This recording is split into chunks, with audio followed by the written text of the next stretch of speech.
আসসালামু আলাইকুম এভরিওয়ান, সবাই কেমন আছেন? আশা করি সবাই ভালো আছেন। আলহামদুলিল্লাহ আমরাও ভালো আছি। তো আমার আজকের ভিডিওটা এখান থেকে শুরু করছি।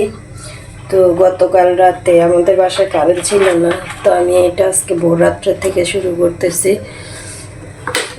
আমি আজকে ডিম দিয়ে আলু দিয়ে রান্না করব, তো ওইটাই আপনাদের সাথে শেয়ার করব, যেটা আমি প্রতিদিনই রান্না করি। আর এই ডিম আলুর রেসিপিটা একবার খেলে মুখে লাগার মতো, খুবই ভালো লাগে।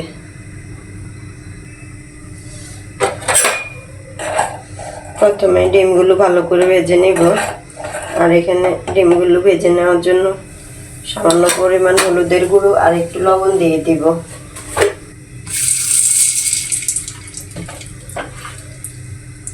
এখন এক এক করে ডিমগুলো ছেড়ে দিব।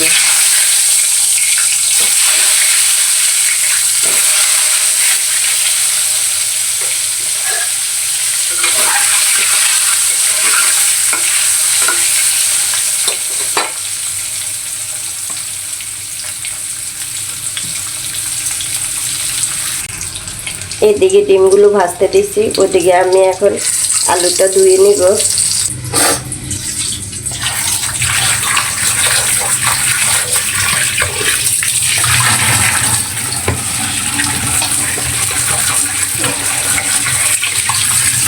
আর আলুগুলো আমি এরকম করে কাটতে আসছে।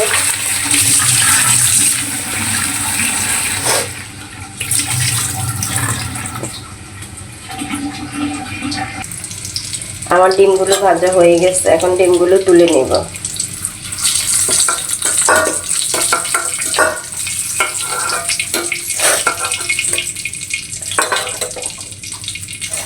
এই একই তেলে এখন আমি আলুগুলো ভেজে নেব।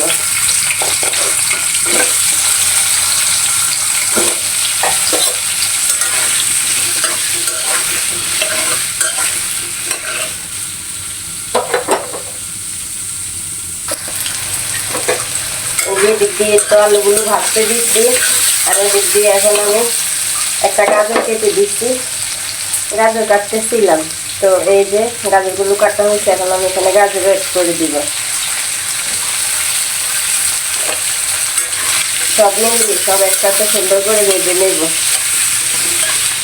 এখানে কিছুটা লবণ দিয়ে দিব। এই যে লবণ দিয়ে দিলাম স্বাদ মতো।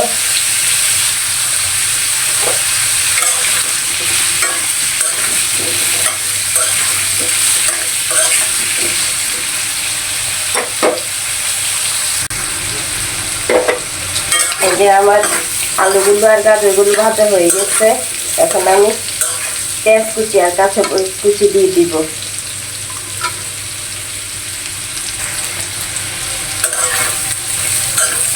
এখন একটু নেড়ে ছেড়ে দিব।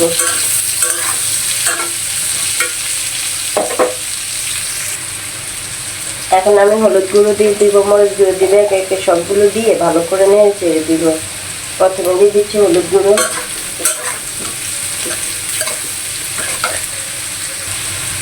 দিয়ে দিলাম মরিচের গুঁড়ো, দিয়ে দিলাম সামান্য পরিমাণ লবণ,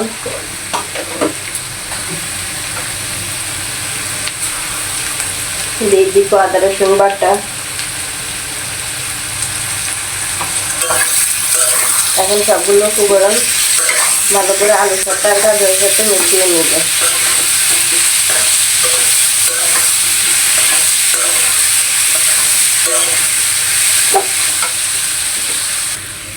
এখন ঝোলের জন্য পানি দিয়ে দিব।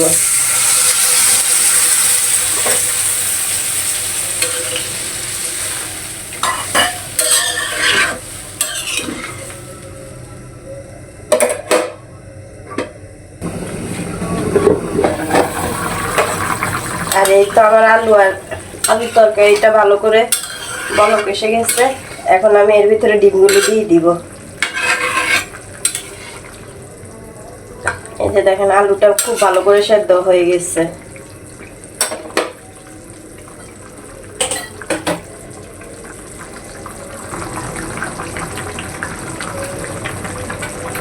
এখন ভেজে রাখা ডিমগুলো দিয়ে দিচ্ছি।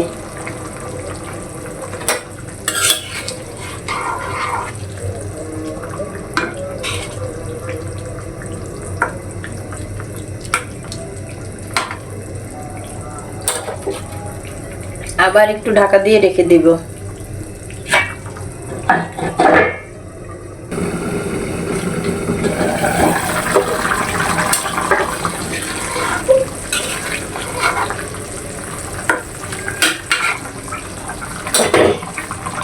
এখন আমি কিছুটা গরম মশলার গুঁড়ি দিয়ে দিব।